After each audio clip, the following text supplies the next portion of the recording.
biti, dame i gospodo.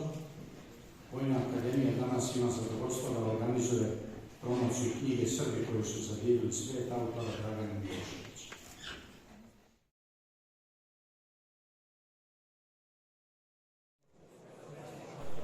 Neverovatna atmosfera i neverovatna ljubaznost na Vojnoj akademiji u sali ispunjenoj zajedno sa galerijom gotovo do posljednjeg mesta danas u Beogradu.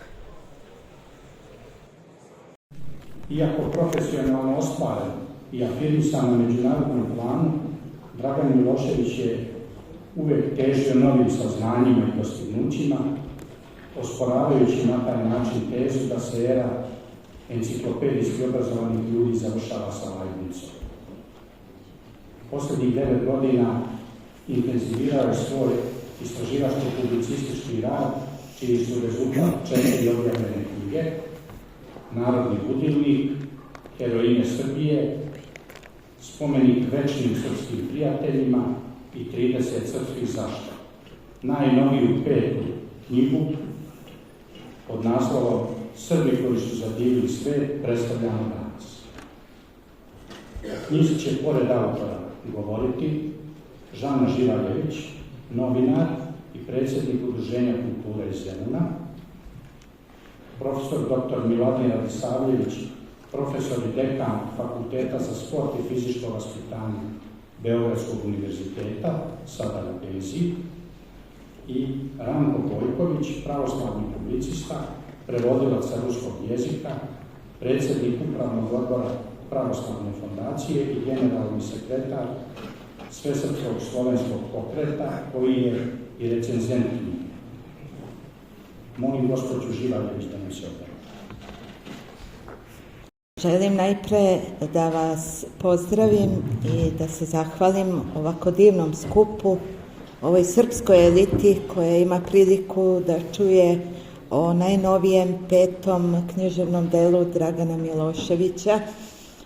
Ja sam u svojstvu dokaznog materijala Dragana Miloševića, koliko je ono što neguje u svojim knjigama, a to je lepo vaspitanje i jedna kultura sećanja, zaista kod njega stvarno i u životu i u praksi, jer on nikada nije zaboravio kako smo tačno pre 10 godina napravili njegovu prvu knjigu Narodni budilnik.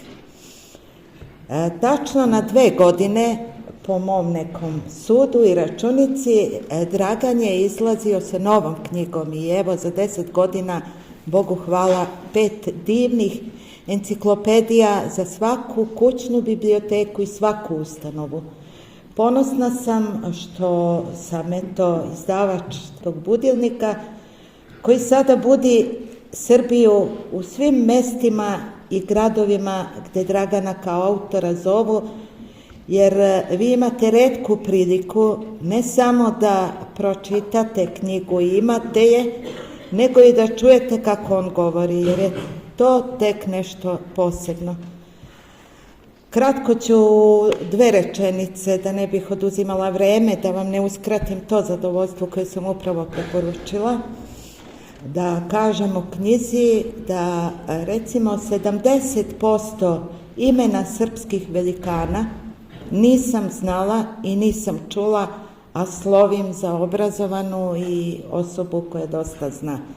Tako da, eto vam prilike da testirate svoje znanje i vidite kakve smo velikane u svim oblastima imali. Ja zahvaljujem Draganu što nas podsjeća na veličinu ovog malog naroda velikih pojedinaca, pa samim tim i velikog naroda i velikog u svim vremenima, koji zaslužuje da se nađe u koricama i njegovih budućih knjiga. Zahvaljujem, neću oduzimati vreme jer ima nas dosta.